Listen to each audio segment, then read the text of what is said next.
O mundo mudou e a educação precisa acompanhar.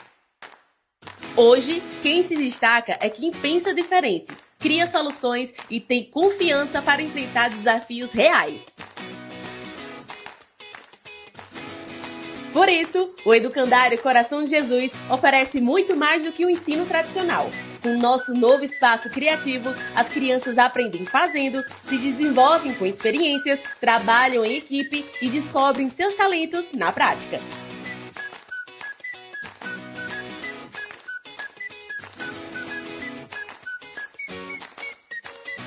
É por isso que tantas famílias confiam no Educandário, porque aqui cada aluno é protagonista e cresce preparado para o futuro. Matrículas 2026 abertas. Educandário Coração de Jesus, onde aprender transforma. Seja bem-vindo a Toque Secreto.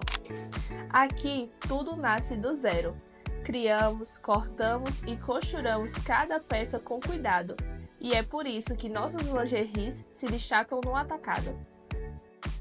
Trabalhamos com uma grade completa, do P ao Plus Size, e com a cartela que seus clientes vão amar. Quer aumentar o faturamento da sua loja? Fale com a gente agora e leve o melhor da moda íntima direto da fábrica para o seu negócio.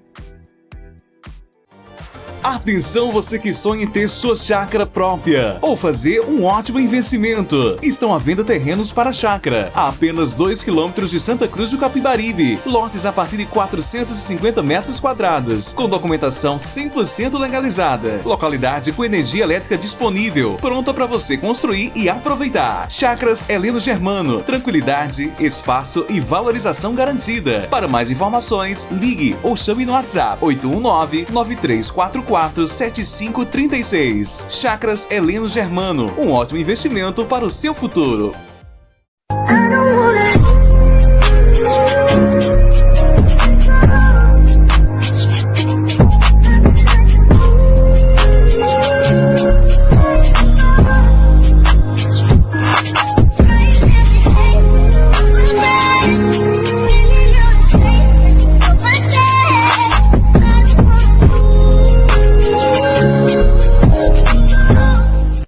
Fala galera, estamos mais uma vez aqui no Conversa Atravessada e hoje a gente vai falar sobre uma coisa importantíssima, que esse ano 2026 é ano de eleição e todo mundo tem que se conscientizar naquilo que vai fazer, não é isso? E hoje o cara é muito mais que arretado, é arretadíssimo. Eu e o Marcão vamos falar. Não, Marcão e Maciel. Isso. Nós estamos hoje aqui numa casa diferente. A gente conseguiu uma parceria com o nosso amigo Bruno, né? Cedeu espaço porque o estúdio onde nós gravamos o Conversa Atravessada, infelizmente hoje está interditado. E hoje nós temos a imensa satisfação de trocar uma ideia com ele, Ivan Moraes, pré-candidato a governo de Pernambuco, e ele não vai sair daqui sem receber uns bons acordos. Vamos lá? Ivan? A coxada que é bom. Ah, isso mesmo.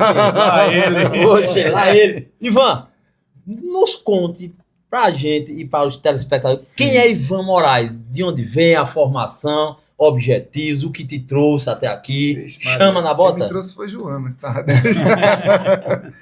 Eu sou jornalista, sou escritor, sou um cara dos movimentos sociais. Há muito tempo que eu corro aí pelo estado de Pernambuco, pelo Brasil, lutando por direitos humanos, integrei o Centro Dr. Luiz Freire, Movimento Nacional de Direitos Humanos. Durante muito tempo, eu era aquele escapa da sociedade civil, né, dos protestos, né, das organizações. Eu brinco que se contasse a milhagem de tanto protesto que eu já participei, indo e voltando, talvez eu não pagasse mais passagem de avião. Mas em 2016 teve o golpe contra a presidenta Dilma, e aí eu fiquei naquela encruzilhada, sabe? O cara manda tudo para cima, ou ele mete o pé na porta. Eu digo, eu vou meter o pé na porta. Nunca tinha me filiado num partido político. Marcel, na época, estava no PSOL, me filiei no PSOL, a gente se tornou colega de partido, o Marcão já estava por lá também. E aí eu fui candidato a vereador do Recife. Eu entrei no PSOL em 31 de março daquele ano. Uma data bem expressiva, Foi. né? 31 de março, Foi. né? Além de ter sido do 31 de março, que é o aniversário do golpe, ainda era no meio de uma passeata contra o golpe. Eu assinei minha ficha dentro da passeata e faltava 3 dias para o prazo da pessoa poder se candidatar.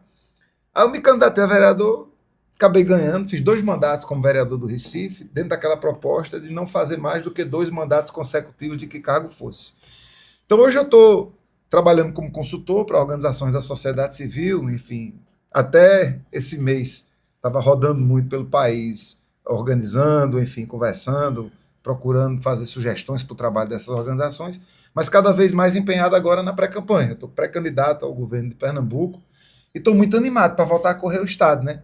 Eu andei muito por Pernambuco, na época do Pé na Rua, foi quando eu conheci Maciel. Em 2011. 2011. O Pé na Rua de 2009 até 2016 rodou por quase todos os municípios de Pernambuco, todas as capitais do Nordeste e ainda alguns municípios do interior do Nordeste que são aqui nas vizinhanças de Pernambuco. Então eu sou um cara apaixonado por Pernambuco, pelo Nordeste em geral, mas Pernambuco bem em particular.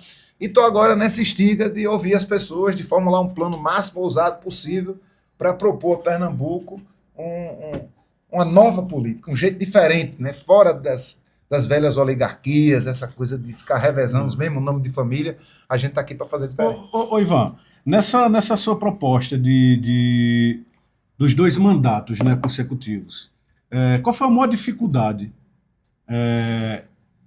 Porque você, quando entra com uma proposta dessa, de só ter 2 mandatos, você foge do escopo tradicional da política, que é quando você assume um cargo político, a sua intenção é se perpetuar. Fazer, né? de fato, profissão daquilo ali, né? Com esse posicionamento, você sentiu mais facilidade em poder, já que você, depois de algum mandato, não ia mais concorrer, você sentiu mais facilidade de aprovação de projetos? Ou mesmo assim, só por você estar lá e ser de uma corrente política mais progressista, teve ainda o mesmo embate de tentar bater contra os projetos? Então, Marcão, é curioso, porque, na verdade, durante esses 8 anos, a impressão que eu tenho hoje é que ninguém acreditava que eu não ia me candidatar na terceira. Assim, os colegas da Câmara, o próprio partido, a direção do partido.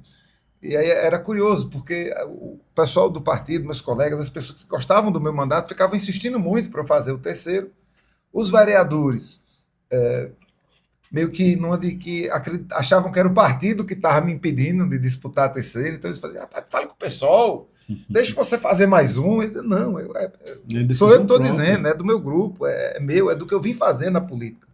Então, de fato, assim, não fez muita diferença na Câmara, nas articulações da Câmara. Eu entendo que fez uma diferença muito grande do primeiro mandato para o segundo. Até porque o primeiro mandato é de muito aprendizado, é de muito assim, saber qual é o caminho das pedras, qual é o labirinto, como é que escreve, o que é que eu posso fazer, o que é que eu não posso fazer. E o segundo mandato foi um mandato, de certa forma, mais produtivo nesse sentido. Não que o primeiro não tenha sido, mas foi, eu sempre comparo como o cara que aprende a nadar. Quando você está aprendendo a nadar, você faz um esforço medonho e anda, mas anda menos. Quando você aprende, você gasta menos energia e anda mais longe. Acho que a diferença grande foi essa. Mas, não, o que eu senti mesmo no final foi foi quando a ficha caiu. Eu acredito que pouca gente acreditava que eu ia cumprir esse compromisso. Talvez porque a classe política é tão desacreditada que a turma diz, o cara está dizendo esse negócio, mas está dizendo por dizer, é um charminho, é uma propaganda, é um marketing. E eu vi que não era. E eu digo mais, eu estava certo. Porque eu acredito que para transformar mesmo a política... A gente não quer transformar a política. Assim, eu acho que é uma questão de botar a sua coerência à prova. Tu diz que quer transformar a política, tu diz que quer fazer diferente. Aí, na primeira oportunidade, tu vai igual. E faz igual. Eu digo, não, se eu falei, eu vou até o fim. O que no começo era um princípio, no final começa a ser uma certeza, porque eu vi que, de fato, eu fiz o certo. Eu não fiz porque eu disse que ia fazer, eu fiz porque era o certo. Correto. Ivan, deixa eu pegar aí um gancho nessa tua fala. Nos 8 anos dos 2 mandatos, sim, quais os principais projetos que você conseguiu apresentar, quais foram os aprovados e quais você mais queria e não conseguiu aprovar? Vou dizer. A gente fez muito projeto, a gente fez mais de 70 projetos de lei. Você sabe que a tarefa principal do vereador é legislar, ou seja, criar projetos de lei ou votar projetos de lei, seja dos colegas, seja da prefeitura, e fiscalizar.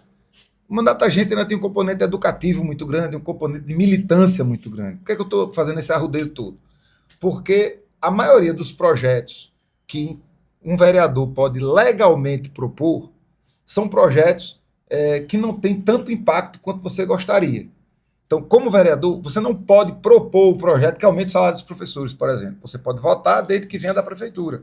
Você, enquanto vereador, você não pode votar uma matéria de controle urbano. Então, você não pode, enquanto vereador, sugerir uma mudança de quociente construtivo, ou mesmo sugerir que uma área seja de preservação.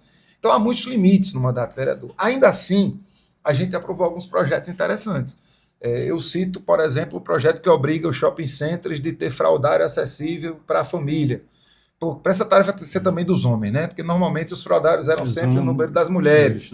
Então, essa é uma lei que eu me orgulho muito. Eu criei algumas leis de criação de dia municipal. Ah, Ivan, mas dia municipal não serve para nada, mais ou menos. Porque quando a gente criou, por exemplo, o Dia Municipal contra o Encarceramento da Juventude Negra, quando a gente criou a Semana Municipal de Vivência e Prática Afro-Indígena, a gente está trazendo para a possibilidade do ambiente escolar para que professores e professoras trabalhem esses temas sem sofrerem nenhum tipo de discriminação na sala de aula. Agora, os projetos que eu não consegui aprovar, na verdade eu consegui, só que eles acabaram sendo vetados ou derrubados mais na frente. Eu vou lhe dizer, eu consegui aprovar um projeto que obrigaria os bares e restaurantes da cidade do Recife a servirem a chamada água da casa. Estamos aqui bebendo água. Que bom que vocês deram água de graça para mim. E aqui é bom que aqui é meio litro logo. Já acaba. Então, em muitos lugares do mundo, quando você chega num bar ou num restaurante, a água é gratuita. Ah, mas que frescura, uma água gratuita. A gente está falando de saúde. As pessoas vão beber bebida alcoólica. A gente sabe que água é importante para a redução de danos. E a gente queria que a água da casa fosse garantida como já é. Em Brasília, como já é no Rio de Janeiro, como já é em São Paulo, em muitas cidades. Nós aprovamos esse projeto no plenário da Câmara.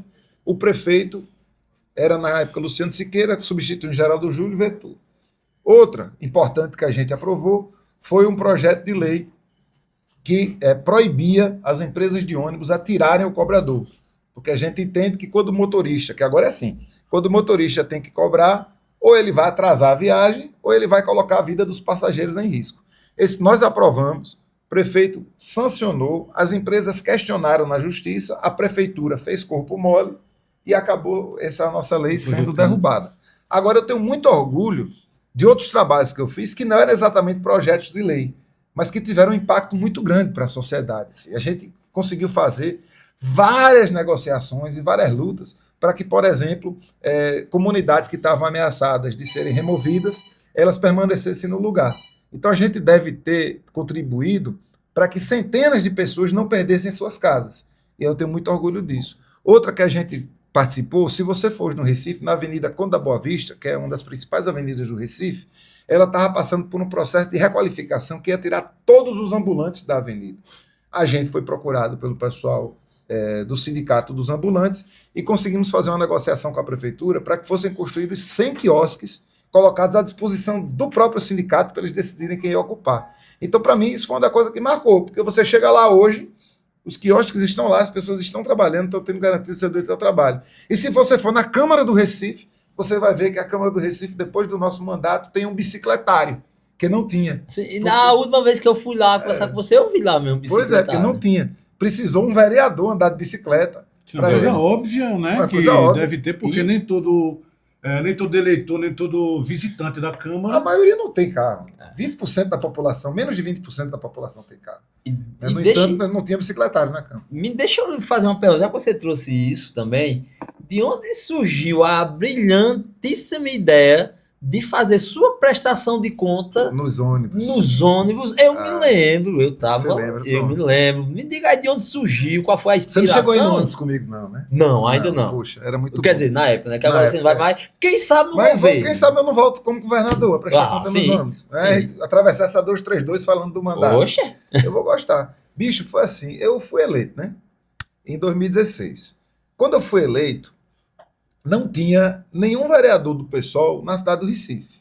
Nem Pernambuco. Nem Pernambuco todo. Então eu fui, rapaz, eu preciso conversar com alguém, porque eu quero saber como é que é esse negócio de vereador. Porque eu fiz campanha, pra você ter ideia, eu fiz campanha. Eu não sabia nem quanto é que ganhava vereador, não sabia quantos cargos tinha. Eu fiz porque eu queria fazer, eu queria ser um vereador, eu queria meter o território. Queria meter o pé nessa porta da política. Então, eu não tinha esse interesse de saber quanto era. Eu sabia que era um salário decente, então eu precisava saber quanto era.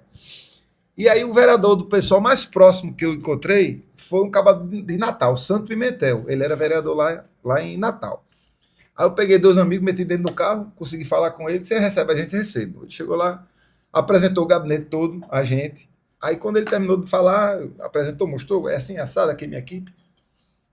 Aí ele fez, ó, toda sexta-feira, quando termina aqui, eu vou pegar uns ônibus para falar prestando conta do mandato. Tu queres ir comigo? Eu digo, oxente, quem vai estar aqui? Aí fui. E vi. Sandro, rapaz, aí ele dava um show. Ele chegava, conversava e transmitia ao vivo. E as pessoas perguntavam, eu digo, Sandro, eu vou levar isso para Recife, vou te imitar. Aí ele se imite. Foi a primeira coisa que eu fiz. Primeira semana de mandato, terminou a semana, eu subi. E não parei. Em 8 anos, eu devo ter ido de mais de 1.000 ônibus. Porque eram de 2 a 4 por semana, eu só parava no período eleitoral, para não ser confundido com cabo pedindo voto. Entrava no ônibus, me apresentava, oi, tudo bom? Eu sou Ivan Moraes, sou jornalista, trabalho com direitos humanos há muito tempo. Agora, desde 2017, eu sou empregado de vocês. Aí o povo prestar atenção. O povo está lá envolvido com a viagem. E aí eu dizia, segunda-feira eu fiz isso, terça-feira eu fiz aquilo, na sessão eu votei isso, protocolei tal projeto de lei. E aí a gente conversava, depois o povo perguntava, às vezes eu propunha perguntas, como se fosse meio que um programa de auditório, né? E também era bom demais. Nessa conversa você acaba tirando algo que possa facilitar e Mas ajudar muito, você em propor projetos. Muito, né? A gente perguntava, gente, alguma ideia, às vezes a pessoa levantava a mão, aí propunha um requerimento, propunha um projeto, a gente anotava, já levava para a Câmara. Porque o grande objetivo do mandato, na forma com que a gente desenhou ele, era poder, ao mesmo tempo, servir como entrada dentro da instituição para quem se organiza lá de fora para lutar por direitos e trazer o que é discutido na Câmara para fora. Então era como se fosse assim um portal, né, ligando a Câmara à população, coisa que na época mostrar não ao percebia. povo a casa do povo. A casa do povo, que muita gente sabia nem onde era. Com esse projeto dessa prestação de conta, trouxe bastante visibilidade ao seu mandato, correto? Uhum. Como você também bem falou, você decidiu que só iria disputar 2 mandatos. Isso. O sucessor, a qual ou você não indicou alguém, ou você indicou alguém, esse trabalho que você fez, que você vinha fazendo, ajudou ou não ajudou a você fazer um sucessor? Porque geralmente o político que faz um bom trabalho, ele indica alguém, essa pessoa tem um pouco uma certa transferência de voto, não necessariamente o total, mas tem uma transferência de voto. O que causou a não você conseguir fazer um sucessor do PSOL? Não, veja, a gente... Como é que eu começo essa resposta? Primeiro, eu acho que o mandato da gente, ao longo desses 8 anos... Quer dizer, eu acho não. O mandato da gente, ao longo desses 8 anos, desenvolveu uma metodologia de trabalho. Então, a gente, inclusive, publicou. Depois eu mando para vocês uma cópia. O mandato é uma ponte. Então, era mais do que um mandato de Ivan. Era um mandato que tinha uma forma de existir. Então, algumas tecnologias a gente utilizava. A prestação de conta no ônibus era uma. O bailanço, que era a prestação de contas no final do ano, festiva, era uma outra tecnologia. Havia uma tecnologia de oficina para a construção de projetos. Então, tinha muita coisa que a gente ou criou ou a gente adaptou a partir de experiências da sociedade civil. Quando chegou o período da última campanha, quando eu não me candidatei, eu fiz campanha para 2 mulheres, para Carol Vergolino e para Nise Santos. Mas a gente tinha muito mais do que o interesse de eleger uma ou outra, o interesse de permanecer na Câmara a partir de uma representação do nosso partido. Nem Carol nem Nise se elegeram, mas Jô Cavalcante se elegeu. Então, embora a Jô não suba no ônibus, mas ela, por exemplo, usa a tecnologia da prestação de contas festiva no final do mandato. Ela faz isso. Ela faz legislação participativa, ela faz muitas coisas que a gente fazia. E mais do que em Recife, Marcão. No final do ano passado eu fiquei muito contente, porque eu vi Eugênia em Olinda fazendo prestação de conta parecido, com festa. Eu vi aqui em Pesqueira, o vereador Guila Chucuru, que é presidente da Câmara, aqui entre o Agreste e o Sertão, também fez na Praça da Rosa sua prestação de conta festiva, que ele chamou de... Vixe, esqueci como ele botou um nome bem bonito lá. Bailanço de não sei o quê. Jô fez o seu bailanço. Lá em Fortaleza eu fui chamado por bailanço, que ela usou esse nome, na vereadora Adriana Jerônimo. Então eu me orgulho muito, tanto do trabalho que eu fiz, quanto daquilo que a gente deixou como, eu não digo ensinamento, mas assim, tudo que eu não tive quando eu me elegi vereador, que eu não sabia para onde é que vai nem para onde vem, a gente colocou nesse documento e está disponível para todo mundo reproduzir. E em primeira mão, dizer aqui para vocês, quer dizer, não é tanto em primeiríssima mão, porque eu lancei já faz 2 dias, a pré-venda do meu livro, né? Eu escrevi um livro. É escritor também, Também. Ele para mostrar para os nossos... Não, porque ele não está pronto ainda. Eu lancei em pré-venda. Tô vendendo antes para poder rodar, velho. Tô vendendo fiado. Eu tô vendendo fiado ao contrário. Você paga primeiro para depois assistir. Então o livro se chama, ele está escrito, está em processo de diagramação, espero que ele vá para a gráfica no início de abril, para no final de abril eu já ter ele físico. Ele se chama O que eu aprendi e sigo aprendendo tentando transformar a política. Então, diferente desse relato, Um Mandato, uma Ponte, que é um relato mais técnico, esse é um livro em primeira pessoa, que eu falo dos meus sentimentos, das minhas reflexões, de como é que eu fiz as campanhas, de como é que foi a lida com o mandato. Esse, para comprar, a pessoa pode ir lá em Papo Reto, livro, e aí clica lá no pitoco de comprar, já recebe o Pix, já compra, e já fica esperando que ele vai chegar. Eu prometo que ele vai chegar, e vai chegar o mais brevemente possível. Ô, Ivan, com esse trabalho de prestação de contas, da prestação de contas com festa no final do ano, ela traz uma visibilidade interessante tanto para o partido pessoal quanto para o agente político. Isso. O que você explica com essa mobilização e a população participando, essa mesma população não começa a exigir que os demais vereadores façam também, não esperem a iniciativa dele, mas sim a cobrança, porque só assim a população vai saber aonde realmente o dinheiro está sendo gasto. Pois é. O que você acredita que leva a população a escutar uma prestação de contas de um vereador progressista, geralmente é o pessoal, geralmente que faz esse trabalho, e não incentiva para que os outros candidatos façam o mesmo? O eleitor exija que o seu candidato faça o mesmo? Veja, eu acho duas coisas. Eu acho que, primeiro, eu acho que nós temos crescido. O nosso campo. Posso dizer, eu fui o primeiro vereador eleito do PSOL em Pernambuco. Foi no Recife. Quando eu entrei na Câmara, eu já fazia oposição ao PSB, e tinha comigo na oposição mais 2 vereadores, um Rinaldo Júnior e outro Marília Reis. Que faziam oposição comigo, mas que muito rapidamente já se incorporaram. Hoje os 2 vereadores, que não são mais vereadores, o Rinaldo é vereador e Marília está pré-candidata ao Senado, eles já se incorporaram ao grupo majoritário do centro, né, que é o grupo de João Campos.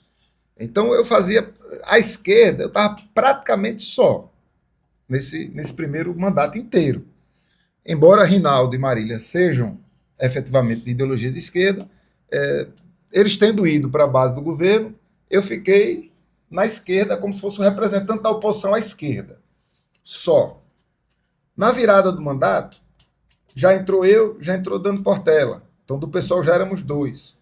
Aí foi eleita Liana, foi eleita Cida Pedrosa, que é do PCdoB. Então eu tenho percebido que, embora o campo da extrema-direita também esteja crescendo, o nosso campo, o campo progressista, eu vou além, o campo do que se pode acreditar como se fosse o campo mais ativista, o campo mais verborragicamente de esquerda, a gente tem crescido também. Agora, naturalmente, a gente cresce numa velocidade que vai aquém da velocidade que a gente gostaria de crescer. Eu percebo que esses mandatos que a gente tem feito têm sido mandatos bem avaliados, porque se não fossem bem avaliados, a gente não vinha renovando. Enfim, veja, eu saí da Câmara e Jô entrou. Então nós não perdemos esse mandato. Saiu um homem branco, entrou uma mulher negra. A gente tem avançado. É lógico que a gente precisa avançar muito mais. E por que, Ivan? Eu acho que a gente tem aí uma série de fatores, e alguns a gente tem trabalhado, que precisam ser levados em conta. Primeiro, a questão da comunicação. A gente se comunica... Eu não vou dizer que a gente se comunica mal, Marcelo. Eu recuso essa avaliação que se faz, a esquerda não sabe se comunicar. Não é por aí. Não é de não saber. É porque quando você entra na disputa da comunicação, você está entrando numa disputa muito pesada. Mas Marcão e Marcel já estão podendo fazer seu podcast. Não, nós estamos fazendo aqui um podcast. Agora, a dificuldade para fazer esse conteúdo chegar nas pessoas passa necessariamente pelo bloqueio dos algoritmos, passa por uma série de bloqueios, muitos deles que não são nem visíveis. E dentro de cidades interioranas, que é o nosso caso, quem detém essa mídia, essa certa hegemonia ali, meio que também não deixa pessoas feito a gente ter um espaço para poder adentrar nesse ambiente. E no interior isso fica fácil de ver. Isso. Mas se você for olhar para o Recife, a prefeitura do Recife gasta por ano mais de 50 milhões de reais com propaganda. Tu acha que esses 50 milhões de reais vão para onde?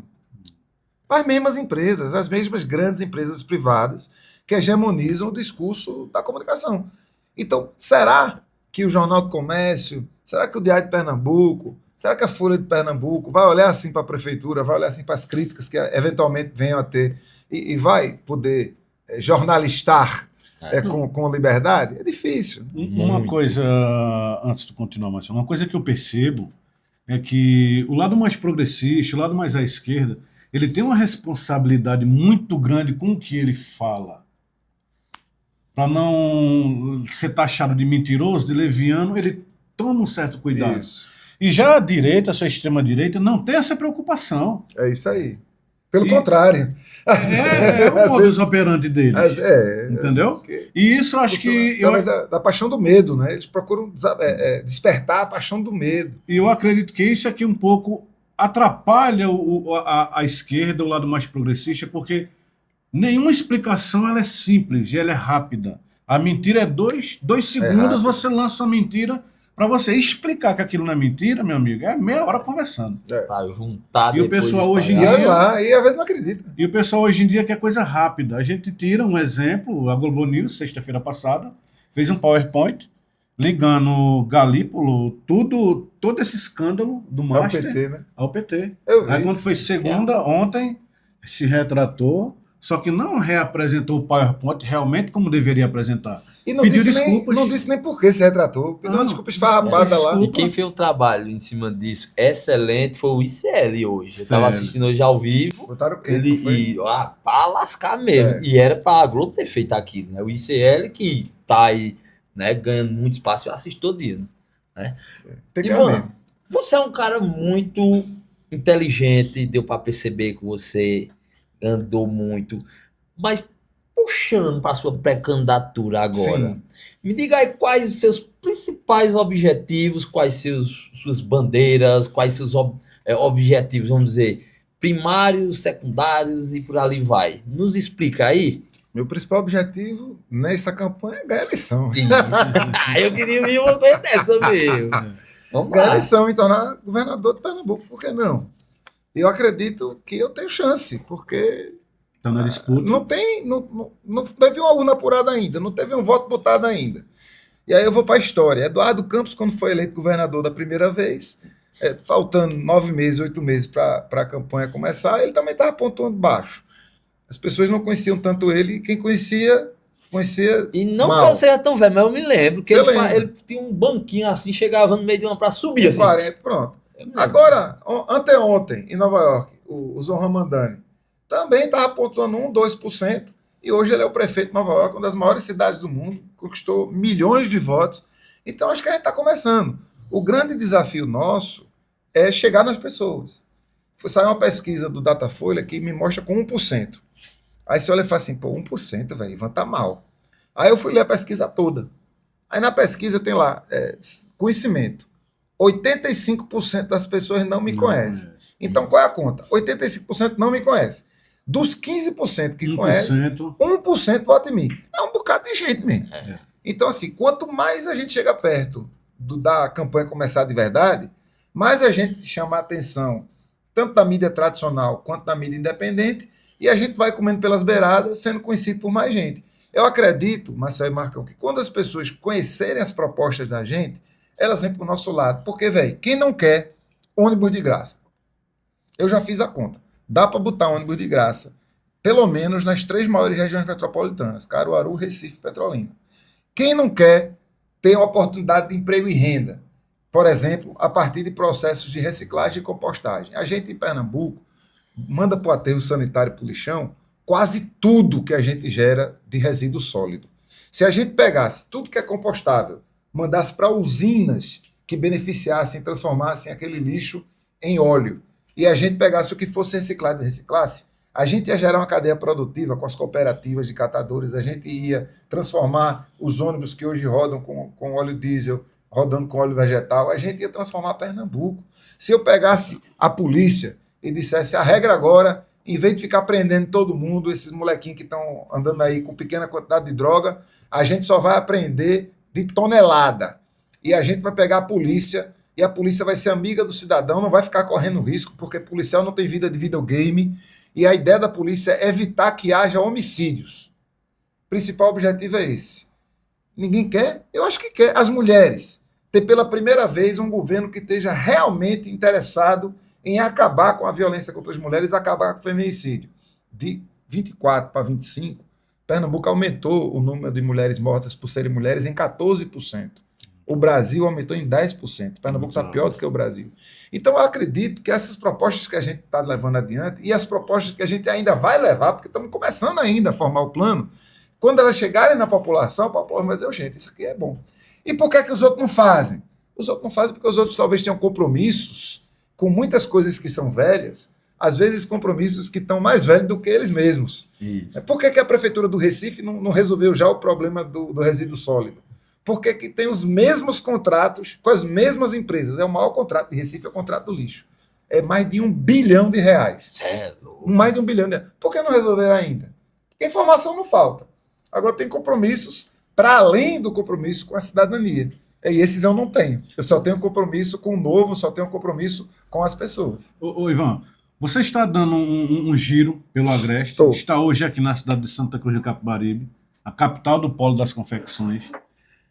Ivan, tem alguma proposta, algum projeto em relação à questão tributária? Porque se fala muito na carga tributária. Nós temos no Brasil alguns lugares, Amazonas principalmente também, a questão da isenção de impostos em algumas áreas. Ivan, tem algo pensado para esse polo de confecções, para ajudar a diminuir um pouco a carga tributária e ajudar a fomentar ainda mais o desenvolvimento? Marcão, eu acho que no Brasil é um mito que no Brasil tem imposto demais. Eu não acho isso. Eu tenho falado com economistas. Não é que a gente paga imposto demais. O problema do Brasil é um problema de justiça tributária. O problema é que muita gente paga mais imposto do que devia e pouca gente que ganha muito dinheiro não paga imposto. Por isso eu tenho me aliado muito ao governo federal, quando deu agora a isenção de imposto de renda para pessoas que ganham até R$5.000 por mês, e está lutando para a gente poder meter imposto para os bilionários, porque bilionário tem que pagar muito imposto. Quem é rico tem que pagar imposto, quem é pobre não tem que pagar imposto.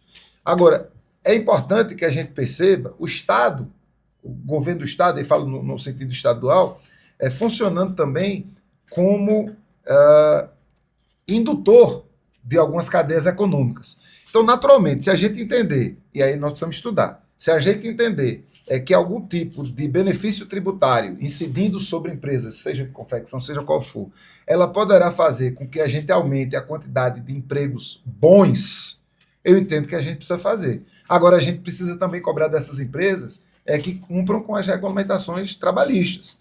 Eu ando muito, e sempre andei muito. Quando eu andei com o pé na rua por aqui, eu tive muitos exemplos de pessoas que estavam ligadas ao polo têxtil e que viviam no subemprego, né, que diziam, eu sou independente, eu faço meu próprio horário, eu tenho que trabalhar 20 horas por dia. Eu faço meu próprio horário, mas tem uma criança de 10 anos de idade que tem tarefa na facção, puxando a linhazinha no final da calça. Então, esse tipo de trabalho no meu governo eu não vou admitir, porque no meu governo, criança vai ser cuidada. No meu governo, o trabalhador vai ter que ter o direito garantido. Então, a empresa que quiser benefício do Estado, ela terá que se comprometer a andar na linha, literalmente andar na linha, do jeito certo. Marcel sabe, ele trabalhou com confecção há muito tempo. Ainda hoje. Ainda hoje trabalha. Então, a gente sabe como é essa cadeia produtiva, a gente conhece a importância dessa cadeia produtiva, não podemos desmerecer. É uma cadeia produtiva que emprega muita gente, que gera muita riqueza para essa região, agora que também tem essa sombra que a gente precisa trabalhar para acabar com ela. Deixa-me pegar um gancho juntando duas coisas. Projetos e uma pessoa que está em grande ascensão, que ainda está ali meio se vai, não vai, que a gente tem que falar do fenômeno. E eu sei que ele vai escutar, vai assistir essa entrevista, que é o Jones Manuel. Ele vai vir aqui, a gente vai conversar com aquele cara arretado. Vá preparando sua agenda aí, viu, Jones? Me diga aí como é que tá essa parceria, esse bate-bola aí. Eu tô botando muita fé que o Jones vem. Fazer essa tabela aí com ele. Tenho conversado muito com ele, converso com o Jones 2, 3 vezes por semana. A gente às vezes está junto fisicamente, mas ele viaja muito, a gente fala por telefone. A situação de Jones é o seguinte: Jones já foi apresentado à direção do PSOL. O Jones não pode ser filiado pelo PSOL de Pernambuco, porque ele é um nome nacional. Ele é lido como nome nacional. E no estatuto do partido, só quem pode filiar Jones é a direção nacional do PSOL. A direção nacional do PSOL irá se reunir mais tardar no início da semana que vem Porque essa resposta tem um precisa prazo, sair. Tem um né? prazo, até o dia 4 de abril. E a gente tem toda a expectativa de que vai chancelar a entrada de Jones no pessoal. Eu acredito que ele vem na chamada filiação democrática, porque Jones está buscando construir seu próprio partido, mas é um nome importantíssimo da esquerda radical, E é um muito cara peso, estudioso, é um cara de peso, é um professor, ele é um cara que estuda e tem a competência de explicar. Nem todo mundo que é cabeçudo feito ele, que aprende as coisas, consegue explicar do jeito que ele explica. E eu acho que a nossa candidatura ela tem também essa função. Eu gosto de dizer na rua, é que eu vou representar, eu digo, a candidatura de Ivan Moraes vai representar a verdadeira união do campo progressista.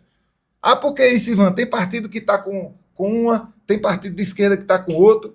As instituições partidárias podem até estar, mas eu tenho certeza absoluta que a militância do PT vai vir comigo. Eu tenho certeza absoluta que a militância do PCdoB pode vir comigo. Eu tenho certeza absoluta que até gente do PSB, que é de esquerda de verdade, que está vendo os movimentos aí da família real, quando chegar na hora, ele ou ela e a urna, olhando para a urna, vai meter o 50, vai olhar assim, vai gostar do meu sorriso e vai meter o botão verde.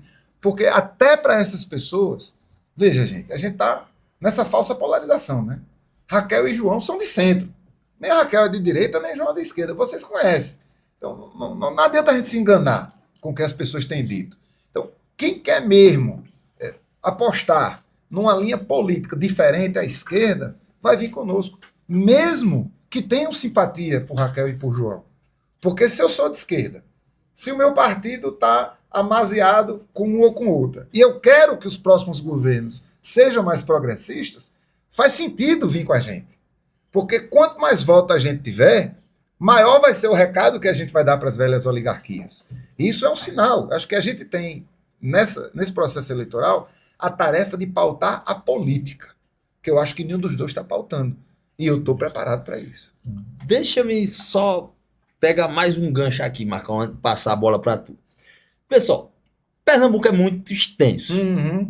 Como é que tá, Ivan, a galera do PSOL, junto com Jones Manuel, essa galera toda, como é que tá para andar, botar as canelinhas para rodar desde lá do litoral até o sertão? Tá difícil, homem. É um Haja partido pobre. canela, viu? É um partido pobre, é um partido com pouco recurso. É um partido, de certa forma, jovem. É um partido pequeno em Pernambuco. A gente só tem hoje um mandato, que é o mandato da vereadora Jo Cavalcante. A gente tinha um mandato na Assembleia, né, a deputada Dani Portela preferiu ir para o PT, que é um partido também parceiro, mas é um partido muito pequeno. Então a gente viaja com muito custo. Para eu estar aqui hoje, nós estamos vendendo quadro. O companheiro Aloysio Câmara, um artista de mão cheia, que anda comigo, ele fez uma gravura linda, que é da bandeira de Pernambuco, em linogravura, é uma coisa inspirada na xilografia, coisa linda. Então a gente tem vendido essa obra, com o recurso da obra, a gente bota gasolina no carro, às vezes emprestado, às vezes alugado, e tem andado. Eu só consegui começar a andar agora. Né? Fui em Palmares, agora estou aqui, aí nessa viagem vou para Caruaru, Limoeiro, Surubim, vou para Garanhuns, vou para Lajedo, vou para um bocado de canto. Mês que vem, encarco para o sertão. Agora, até agora, eu não consegui nenhum recurso do partido. O partido ainda não tem condições de me botar na estrada. Estamos fazendo na tora, no suor, na vontade de fazer, com a ajuda dos amigos, vendendo quadro. Agora estou vendendo livro para poder também pagar minhas contas da minha família e poder mostrar minha experiência para todo mundo. Porque, bicho, eu estou olhando para você, Marcelo, porque a gente estava aqui antes de começar o programa, Marcão dizendo, rapaz, eu tinha tanta vontade de fazer esse podcast, mas eu ficava procrastinando. E Marcos, não. Quando eu quero fazer, eu pego e faço. Maciel, pega e... Pronto. Se a gente não pegar e fazer, Maciel, ninguém vai fazer pra gente não, pai. E nunca sai de papel, não. Sai. Eu só penso que então é uma isso. dificuldade É faca no dente. É faca no dente, sangue no olho, Pernambuco. Eu tô fazendo o meu, benção. Eu tô com uma proposta aqui para mostrar. Quando vocês perceberem a proposta é boa, vocês vão vir comigo. Força política se faz com gente. Então, quanto mais pessoas nós conseguimos tocar, quanto mais pessoas entenderem que o projeto da gente é ousado, é possível, é pertinente, eu acredito que a gente vai arrastar mais gente. Falar em ousado, temos até Ousado, que é a nossa apoiadora cultural, que nos apoia até Ousado você. Ela tem mochilas, tem garrafinhas para quem é fitness, tem maquiagem. Caso você esteja interessado, procura ter Ousados ali no centro, perto do Banco do Brasil. Foi combinado comigo, né?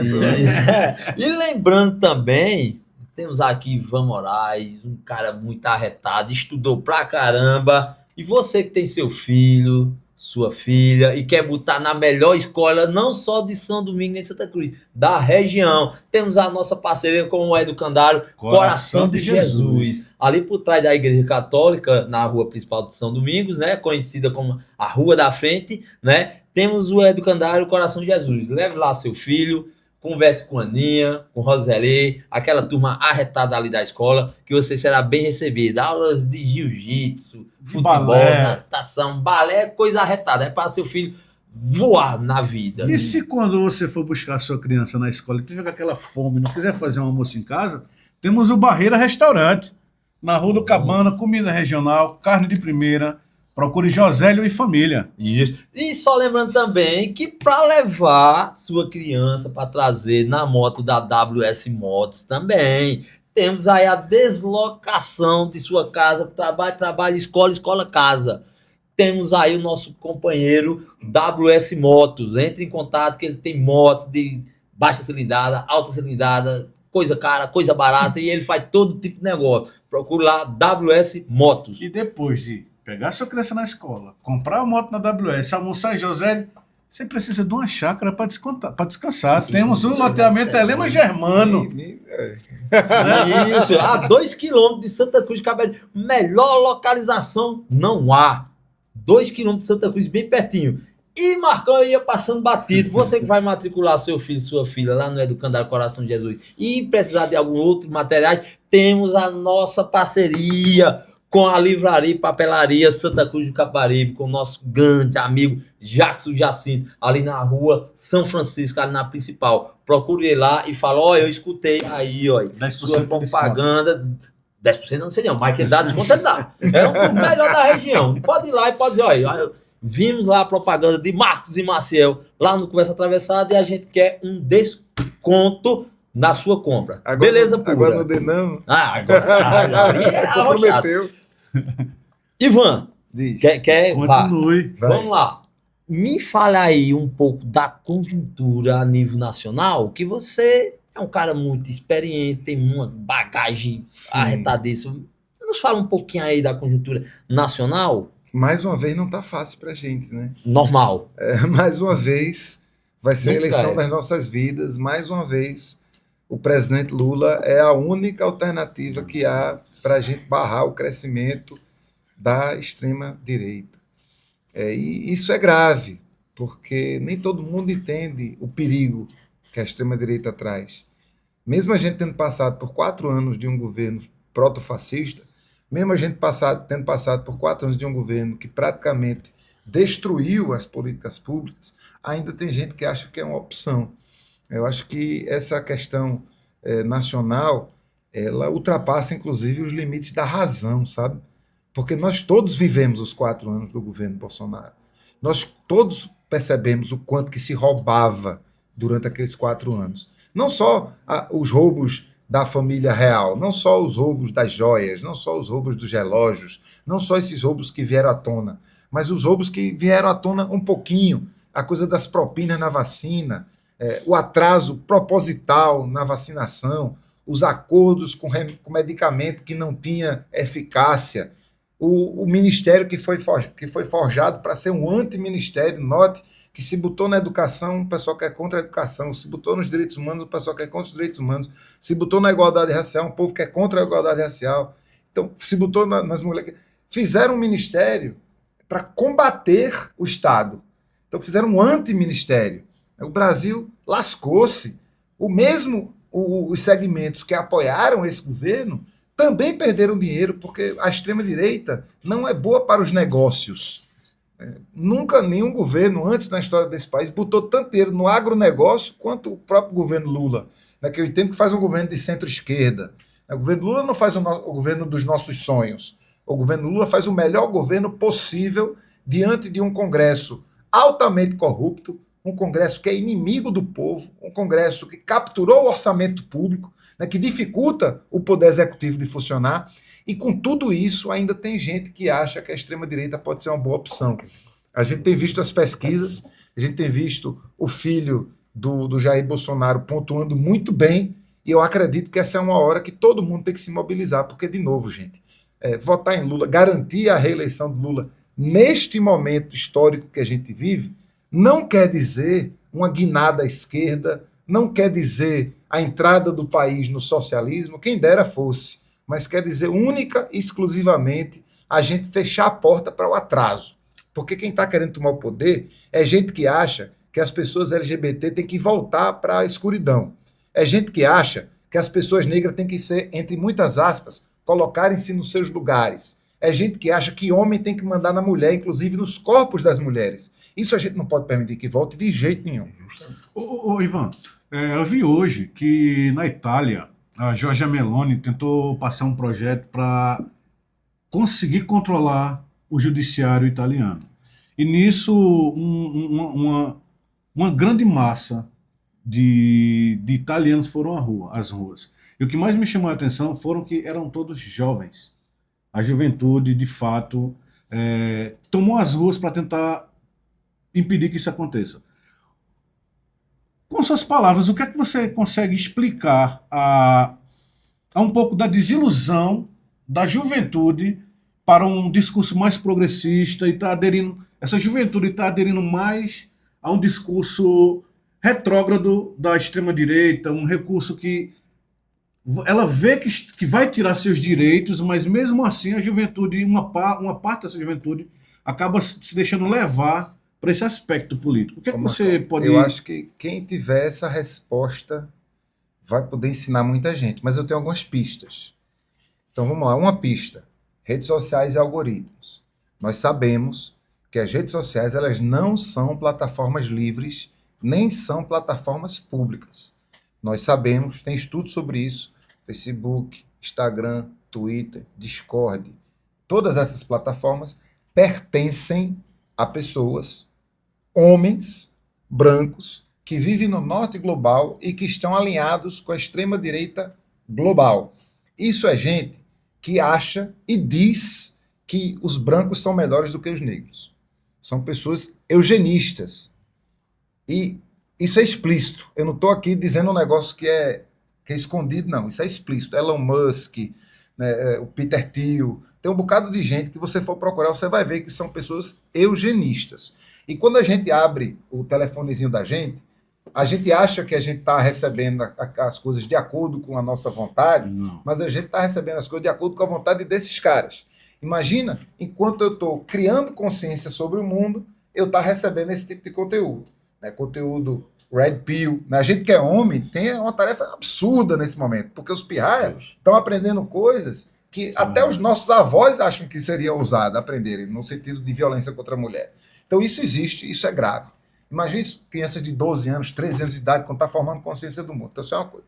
Outra coisa interessante, nós fomos adolescentes numa época em que a maior parte dos governos eram... Eu fui adolescente na saída do governo militar para o início da redemocratização, governos conservadores. Eu vi o governo de Sarney, eu vi o governo de Fernando Henrique, governo Collor. Então eram governos que tinham algumas coisas liberais e governos conservadores. Não eram governos progressistas ousados de esquerda. Lula foi eleito, eu tinha já 20 e poucos anos. Então muita gente que hoje tem 18, 14, meu caso. 15, pronto. Essas pessoas cresceram no período dos governos do PT.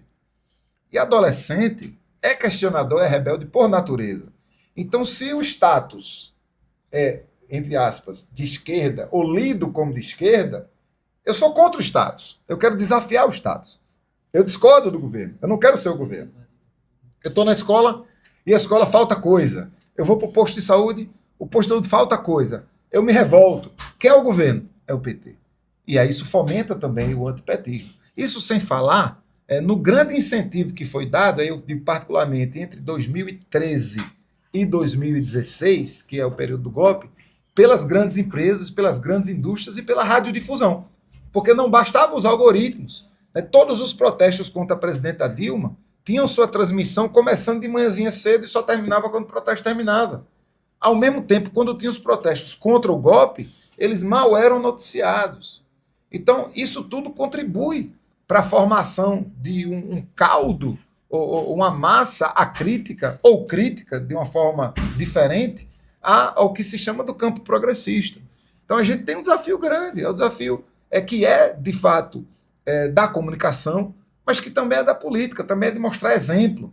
Né? Quando você é contra tudo isso que está aí e alguém te apresenta uma solução, entre muitas aspas, antissistêmica, a tendência é que o jovem vá com ela. Né? Bolsonaro, ele conseguiu o mérito de se apresentar como um antipolítico, sendo que ele e a família dele representam o que há de mais tradicional na política. Rachadinha, mandato sendo passado de pai para filho. Mandato sendo transferido de pai para filho. Apartamentos sendo comprados em dinheiro vivo. Muitas evidências de lavagem de dinheiro. Mudanças de partido, como quem muda de roupa. Bolsonaro já foi base de Lula, rapaz. Ele nunca fez questão, ele era governo de quem fosse. E ele conseguiu contar uma anedota, conseguiu contar uma historinha que fez com que muita gente olhasse para ele e olha ainda hoje como esse cara é por fora do sistema, ele é antissistêmico. Coitado. Ele é o retrato do sistema. Bolsonaro ele é o sistema. Ivan, primeiramente, dá para perceber, Marcão, que Ivan Moraes é muito inteligente. Agora, sabe por que também? Ele tem uma galera que anda mais lá aqui, está aqui, olha. Joana, Dona Roberta, seu Gil, e também tem aí, velho, uma experiência tremenda. Além de ser bem assessorado, tem muita experiência de vida. Deixa eu te perguntar uma coisa, como é que tá a níveis municipais no estado de Pernambuco? Como é que tá as articulações, a conjuntura para a sua pré-candidatura nesses municípios interioranos? Nós estamos começando. Nossa tarefa agora é justamente essa, é mapear. Então eu estou olhando para os municípios, eu estou olhando quem já está com a gente, então eu estou contactando naturalmente os diretórios do PSOL, os diretórios da Rede, que é o partido que está federado com a gente. Eu tenho olhado e buscado contato com as organizações sociais com quem eu andei durante todos esses anos. Eu tenho buscado contato com a rapaziada da cultura, com quem eu caminhei, da comunicação com quem eu caminhei, e estou começando a fazer essas visitas. Eu espero para o início da campanha, ter passado por todas as regiões de desenvolvimento e ter passado no máximo de municípios que eu consegui passar para fazer o que eu tenho feito agora na Agreste. Então eu chego numa cidade, eu busco a imprensa independente, principalmente quando tem espaço na imprensa tradicional, eu vou lá também. Eu procuro reunir o diretório municipal do PSOL, eu procuro fazer uma atividade que seja aberta. Então amanhã, quarta-feira, eu vou amanheço em Caruaru, depois eu vou para Gravatá, então quinta-feira eu já vou para Lagedo, depois eu vou para Pesqueira, aí domingo de novo em Caruaru tem uma atividade de Michele, que vai ser pré-candidata a deputada estadual. Na sexta-feira eu passo em Surubim, faço reunião com o pessoal de Surubim, depois eu vou para Limoeiro, faço reunião com o pessoal de Limoeiro, depois estico para Garanhuns, aí reúno com as pessoas do partido, depois reúno com as pessoas do Movimento Cultural de Garanhuns, que é muito grande, e aí a gente vai mapeando. Eu não vou somente falar, eu não vou somente lançar o meu cordel, Bem Viver em Pernambuco. Me deu um carro. Mas eu vou, mais do que tudo, escutar. Eu acho que esse processo agora, particularmente até o início de agosto, é um processo muito de articulação e de escuta. Quando eu for levar o nosso programa a partir do início da campanha, eu não vou levar o programa que Ivan teve uma iluminação e resolveu escrever. Eu vou levar um programa construído a centenas e milhares de mãos por militantes sociais do estado de Pernambuco inteiro, que vem sendo muito eloquentes na sua cobrança, mas que têm sido solenemente ignorados pelos governos que se sucedem. Já que ele trouxe o cordel, vamos pedir para ele ler umas estrofes aqui para o nosso público, porque de poeta, cantor, a gente está no Conversa Atravessada abraçando tudo. Eu leio e já trago um desafio. E o pré-candidato a governador cordelista? Ivan Moraes. Agora eu gosto de desafio, viu? É o desafio. Veja o desafio. Eu já começo dizendo assim, esse cordel, ele não está pronto. Certo. O desafio é esse. Ele é um cordel colaborativo, em construção. Essa já é a segunda edição. Eu lancei a primeira edição em dezembro, botei na internet. As pessoas entram aqui no QR Code e elas podem fazer seu próprio verso, sua própria estrofe. Legal. E a gente vai engordando. Legal, então, depois que eu lancei poetas Giuseppe, Med Chaves, Bruno Lins, Edinho Queiroz, também contribuíram, e o que a gente tem é mais ou menos assim, não vou ler todo não que é grande, mas ele começa assim. Esses dias tive um sonho que me deixou encantado, do pulo que dei da cama cada vez mais empolgado, peguei logo uma caneta, fui escrevendo as letras, tá aqui o resultado. Veio na minha cabeça umas ideias arretadas. Para esse estado da gente, essa terra abençoada, ver a luz do bem viver, eu digo aqui para você, vai ser linda a caminhada. E o que é que vai ter? Presta atenção. Para ir de canto a outro, veja só que coisa incrível. Tá rolando em Pernambuco um transporte de outro nível. O busão já é de graça, todo mundo achando massa ver do lixo combustível. Um estado feito esse, transbordando de cultura, não tem como passar mal, pode viver com fartura. Agora não tem problema, tem teatro, tem cinema, tem também literatura. Todo dia esse país, por alguém é visitado, o turista anda seguro, não precisa olhar de lado, a não ser para contemplar, ou também para se encantar com o mundo aqui criado. Renda básica vai ter direito universal. Começa com quem precisa para depois ir para geral, se vestir, poder comer, curtir e sentir prazer, salve o novo normal. Aí eu vou dizendo como é que é esse Pernambuco do futuro, esse Pernambuco que a gente sonha em construir, e no final eu faço um convite. Vou te dar um até logo, não sem antes convidar, para mais esse desafio. Vem aqui, bora rimar sobre o nosso bem viver. Eu e tu, bora fazer o verso multiplicar. Entra aqui nesse arquivo e começa a pitacar. Bota mais uma estrofe, pode botar ou riscar. Meta um verso de lascar ou venha com gentileza, gente junta é pra torar. Bem viver em Pernambuco é possível, boto fé, pois aqui a diferença é tudo que a gente é. Precisa tu vir comigo. Chama ali o teu amigo e quem mais ele quiser. Eita, caba retada da bomba. Agora botou pra torar. É isso aí, gente. E se não for assim, eu...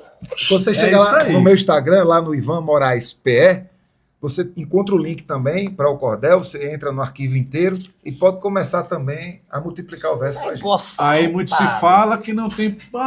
eu não quero... É tudo Dona, igual. eu não quero dona, eu não quero príncipe, eu não quero... Não, você tem opção.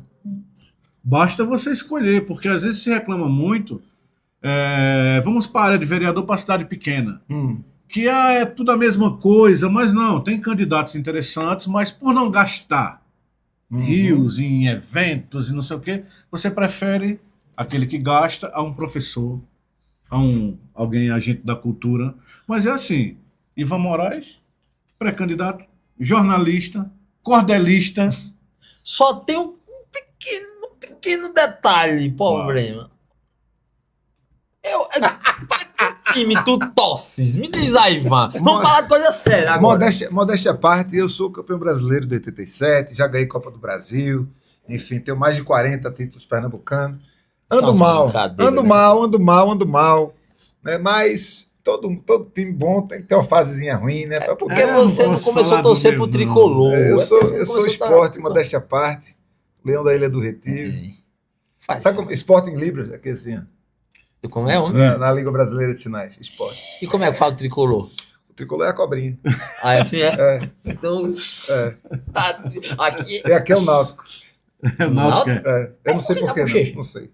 Varete. Varete é um dito. Varete é um dito popular do nossos aqui contemporâneos, os gangarros de bandeira. Já ouviu falar ou não? Gangarros de bandeira. Não. É negócio arretado. Tem até um documentário. Tem um documentário que Alberto Brito, inclusive, estava semana passada. Eu vou tentar assistir. E olha lá depois, tem uma fala que é tradicional lá, que de varete, sabe? Aí por isso que eu disse, aí eu... Varete. Aí era isso. Marcão?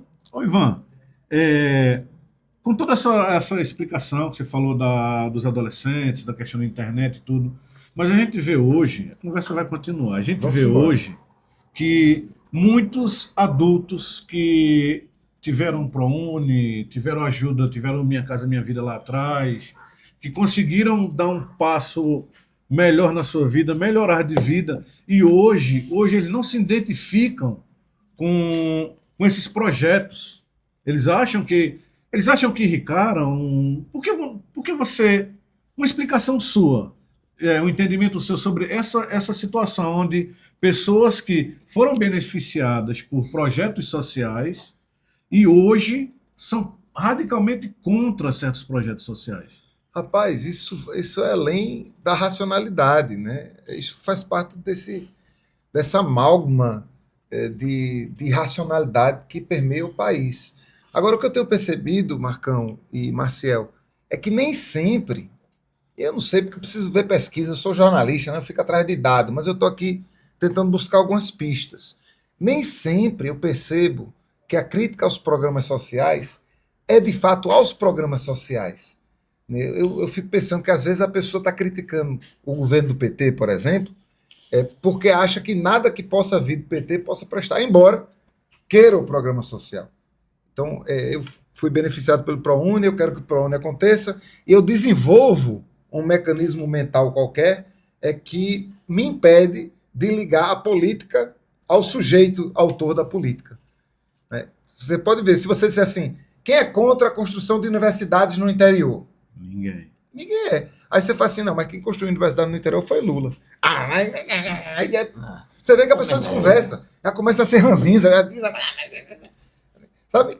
Quem é contra? Eu vi pessoas entrevistando gente na rua. Você é a favor que a pessoa acima de 5 mil reais, até 5 mil reais de salário por mês, seja isento do imposto de renda? Aí a pessoa fala assim, eu sou. Aí diz, mas Lula botou. Aí a pessoa, botou, foi. Inclusive, essa era uma proposta que Bolsonaro dizia que ia fazer. E não fez. Então, tem muitas coisas em que o governo federal tem avançado e que as pessoas, talvez por não terem acesso à informação, porque os algoritmos fazem com que a gente converse em bolhas, elas acreditem, de verdade acreditem, ou que não existe, ou que não é, ou que não foi Lula que fez. Né? Lembra que a gente está falando do mesmo segmento de pessoas que acreditava de verdade que Alexandre de Moraes ia ser preso pelos Estados Unidos. É o mesmo tipo de gente que acreditava de verdade que se levantasse o celular para os extraterrestres, ia vir um extraterrestre. Minha gente, isso é muito grave. A gente vive uma crise de discernimento que não é somente nacional, viu? Isso é mundial. Nos Estados Unidos eles estão passando por uma coisa muito semelhante. Em alguns lugares da Europa estão passando por coisas muito semelhantes. Porque é exatamente. Ivanzinho está botando a culpa toda nas redes sociais. Não é. Mas, cada vez mais, as pessoas têm se informado a partir dessas plataformas que deliberadamente agem de forma a construir bolhas. E estas bolhas, elas funcionam de forma muito autônoma. Então, quem tem acesso a um tipo de informação, ou que acredita ser informação, ela vai consolidando essas certezas que no momento em que ela percebe uma informação real, ela não admite como real. Vocês conhecem a alegoria da caverna de Platão? Platão, enfim, filósofo antigo, pós-socrático. Platão tem uma alegoria que ele fala da caverna. Que um povo lá não sei quando, vivia todo mundo dentro das cavernas e eles só se viam a partir das sombras. Então achavam que todo mundo era sombra e aquilo ali era verdade. Todo mundo é sombra. Todo mundo é escuro numa parede menos escura e você vê ali aquelas sombras. Aí diz a alegoria que uma figura desse, o que eu estou falando, de muito tempo atrás, isso está acontecendo hoje. Aí uma figura qualquer saiu da caverna e viu cores, viu coisas diferentes, viu movimentos, ele volta para a caverna e diz, gente, vocês não estão ligados não, doido. Eu saí, o mundo tem umas cores diferentes, não é tudo assim não. Tem vermelho, tem coisa verde, tem árvore, tem um negócio. Aí os caras da caverna falam, o que tu é doido, meu irmão? Viajando, pega o doido, vai, prende ele, dá nele. Tomasse o quê? Bebesse o quê? Tomasse o quê? Tá vendo? A gente só vê sombra, vem tu dizer que tem cor. Então a gente tá vivendo nesse lugar. Né? Quantas e quantas e quantas pessoas que se deparam com a realidade e não acreditam na realidade. Você fala, você explica. Quantas e quantas pessoas você mostra a ciência. Você fala assim, não, o ser humano estudou. E o ser humano que estudou, ele percebeu que os seres humanos têm causado impacto ambiental e nós estamos diante da mudança climática. Aí o cabo olha para tua cara e fala assim, não, essa é a sua opinião. Que opinião, mago? Saca? Isso é a ciência. Nós aprendemos isso. Então a gente não pode entrar nessa jogada. A gente vive um desafio muito grande, que é de demonstrar que a verdade existe. A verdade não está mais em discussão. É como se não existisse verdade, é como se só existisse opinião. Isso aqui é preto. É preto para você. É sua opinião. Diga aí, velho. Aí não existe, não. Tem um senador estadunidense, velho. Essa história que eu vi contar foi Obama. Que está no debate. Eita. Aí o cara falando todo tipo de besteira. Aí o senador diz um negócio, ele fala, não, mas isso aí é sua opinião, eu tenho a minha opinião. E aí eu acho que Mojica, eu esqueço como é que diz o sobrenome dele. Ele olhou para o outro e disse assim: você tem direito à sua opinião. O que você não tem direito é aos seus próprios fatos. Porque o fato é o fato. Fato é fato. E de outras palavras que nós achamos, ô bicho, tá ficando doido, Tá né? ficando Gota doido. serena. Isso aqui é isso aqui, rapaz. Não, é isso aqui. Oxê.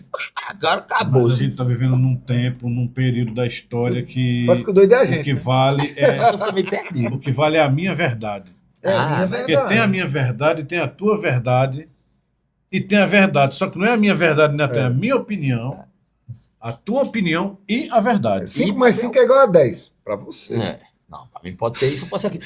E isso tem um agravante. Esse ano, inclusive, você vai enfrentar aí uma eleição duríssima, né? Tem a questão da IA, que Sim. vai vir com um jeito... Com a gota. Ela vem para ajudar, de maneira geral, mas a maneira como determinadas pessoas vão usar e utilizar aquilo para disseminar fake news, mentira, a Nossa. bobaquata ali, Vai ser horrível. vai ser pra torar. E Já você tá tem que estar sendo. preparado Muito. por O isso. TSE lançou uma recomendação, lançou uma regra dizendo que todo conteúdo que for produzido por inteligência artificial generativa, ou seja, Tem essas uma inteligências marca. artificiais que cria coisa, ela tem que vir marcada. Mas eu não sei até que ponto as pessoas vão discernir essa marcação. Então eu tenho muito receio do que pode acontecer, porque hoje você pega uma foto, eu pego uma foto sua, Marcelo, Vai boto estar no dentro- quadro.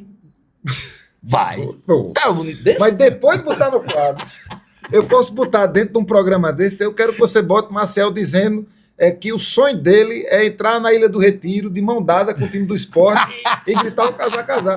E todo mundo que assistir vai acreditar que é você, porque é sua voz, é sua cara, é sua roupa, é seu jeito de falar, é sua risada todinha. É verdade. Aí, de fato, aí tá, Um tô desafio ficando muito preocupado grande agora. discernir a verdade da mentira a partir de vídeo. O que pode acontecer, tem gente dizendo que o que pode acontecer no limite é que vai chegar um tempo em que ninguém vai acreditar mais em nada. Certo. Só que até esse tempo não chegar, muita gente vai ser enganada. E eu ia fazer a pergunta justamente nesse sentido sobre a IA também. Você, na sua pré-candidatura e futuramente na candidatura, vai se utilizar de mecanismos de IA? Não vai? Vai ser orgânico? Não, vai a ser gente não canela seca no meio do... Nós não devemos usar IA generativa. Assim, eu entendo, eu tenho recebido. Não, a IA de maneira geral, né? Não, então, eu tenho recebido, às vezes, figurinhas que pessoas que me conhecem fazem e tal, e aí eu agradeço e tudo, mas eu não tenho, na nossa equipe, a gente não vai usar IA generativa para produzir conteúdo, até porque a gente entende que é um uso de água que a gente não quer pautar, né? A gente não quer estimular, Me explicar aí, que eu sou leigo. certo? IA IA generativa Diga aí, são as que- ferramentas de inteligência artificial que criam coisas. Certo. Então você digita lá, cria um vídeo, eu vou pegar no teu pé, cria um vídeo de Maciel gritando casar, casar. Aí Certo. pega e cria. Cria uma imagem de Marcão Com cabelo. com cabelo azul, trançado, e uma maquiagem de bolinhas verdes. Aí o bicho vai e cria. No cabelo de Gil. Isso existe, fácil, isso o cara faz em minutos. Isso se faz.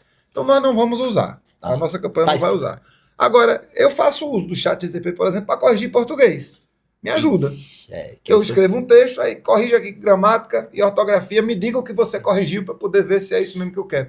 Eu uso. E não acho que as pessoas não devem usar, não. Eu não acho que a gente não tem que ser inimiga da inteligência artificial.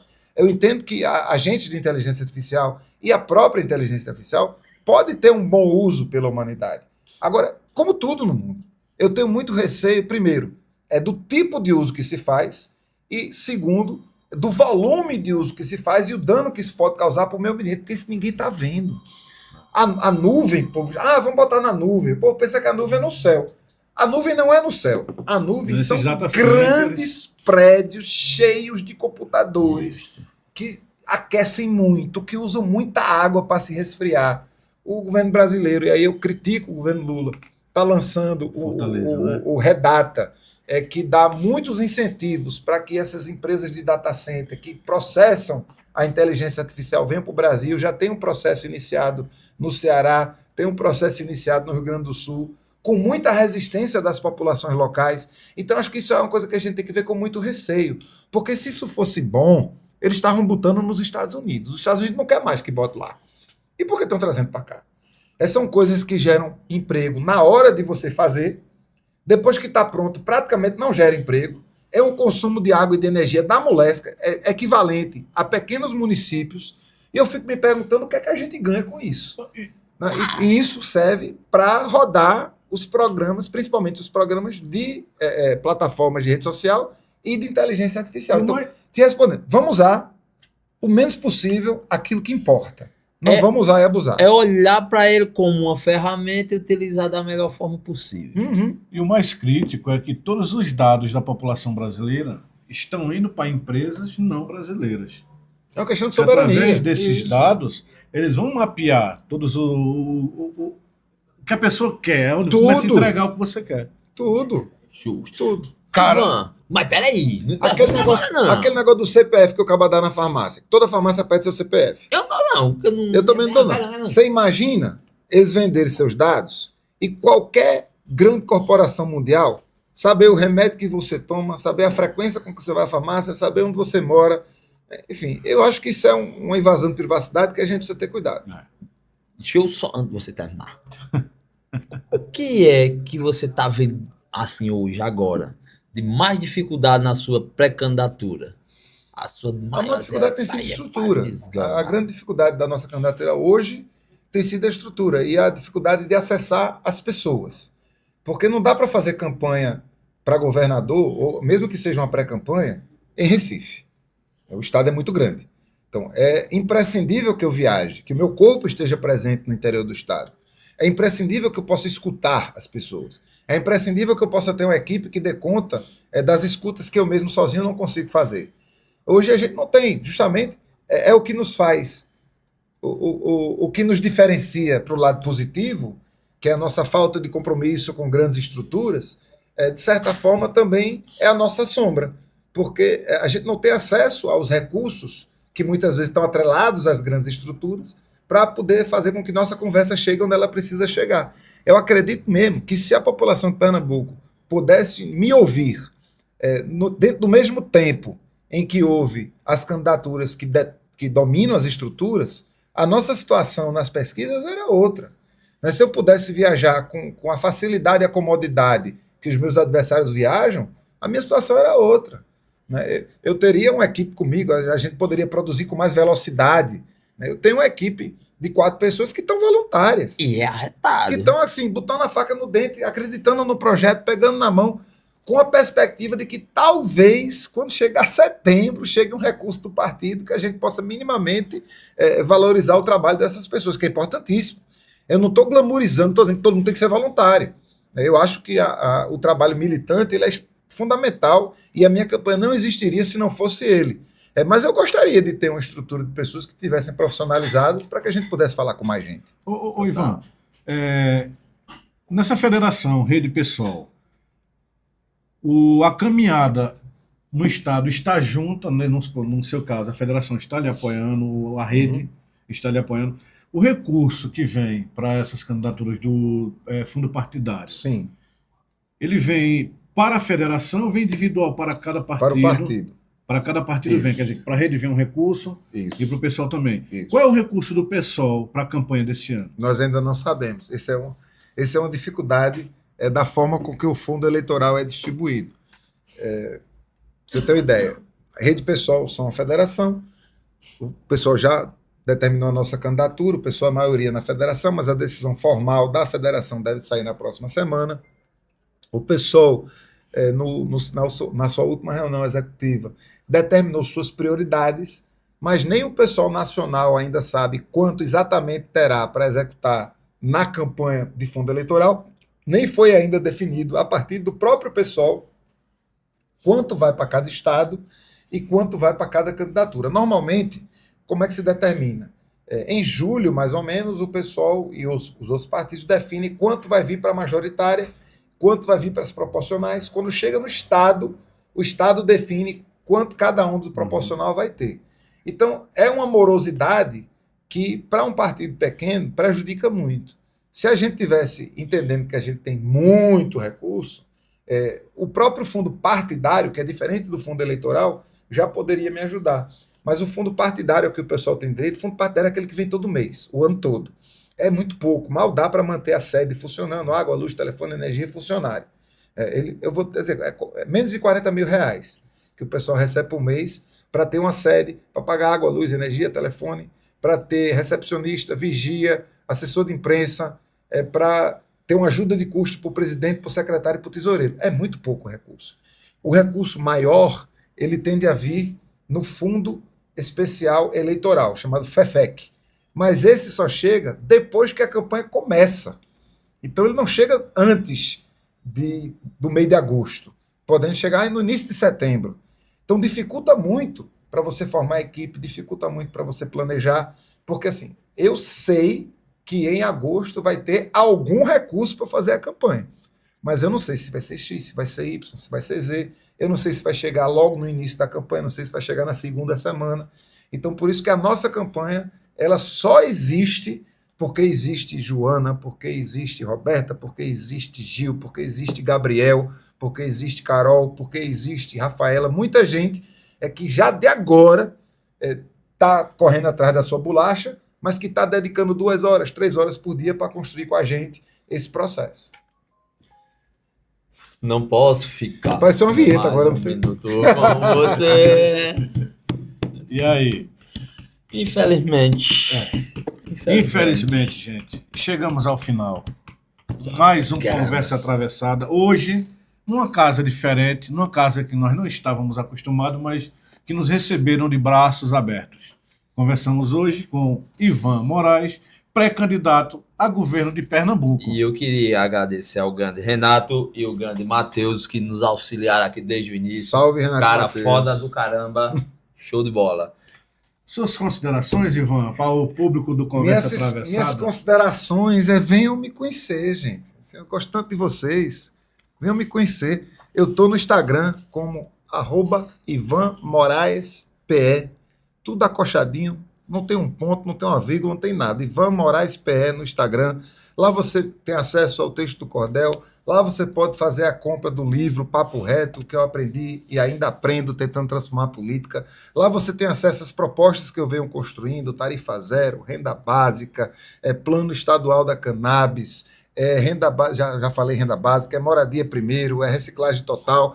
A gente está construindo o plano máximo usado possível. Troca ideia, vem na rede social, vem no inbox ou na DM para a gente conversar mais. Faz tua sugestão também, me chama para conversar e, na medida do possível, eu vou rodar esse estado de cabo a rabo, do litoral ao São Francisco, conversando com as pessoas e mostrando que dá para fazer política diferente. É muito mais difícil, é muito mais penoso, mas é muito mais legítimo. Show. Muito mais prazeroso, né? Aí não tenha dúvida. E não esqueçam, pessoal. Curtam, comentem, siga-nos no Instagram e no YouTube. Eu sei se curta, comente e compartilhe. Né? Esse negócio aí. Não se esqueça, hein? Conversa Atravessada. Valeu.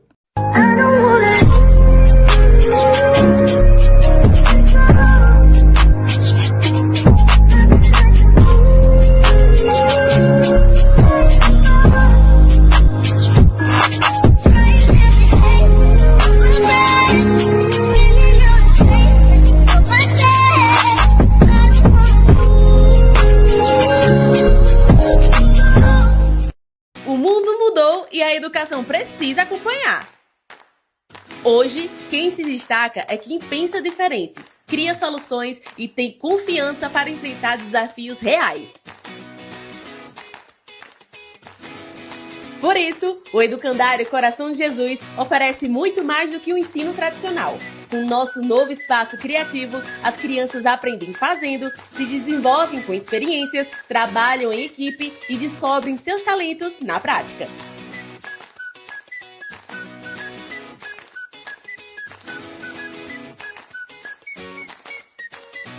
É por isso que tantas famílias confiam no Educandário, porque aqui cada aluno é protagonista e cresce preparado para o futuro. Matrículas 2026 abertas. Educandário Coração de Jesus, onde aprender transforma. Seja bem-vindo a Toque Secreto. Aqui tudo nasce do zero.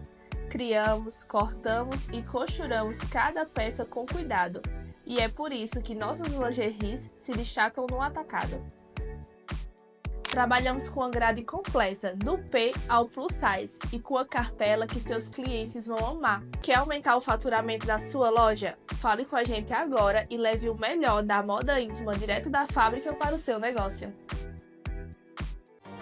Atenção, você que sonha em ter sua chácara própria ou fazer um ótimo investimento. Estão à venda terrenos para chácara, a apenas 2 km de Santa Cruz do Capibaribe. Lotes a partir de 450 metros quadrados, com documentação 100% legalizada. Localidade com energia elétrica disponível, pronta para você construir e aproveitar. Chácaras Heleno Germano, tranquilidade, espaço e valorização garantida. Para mais informações, ligue ou chame no WhatsApp 819-9344-7536.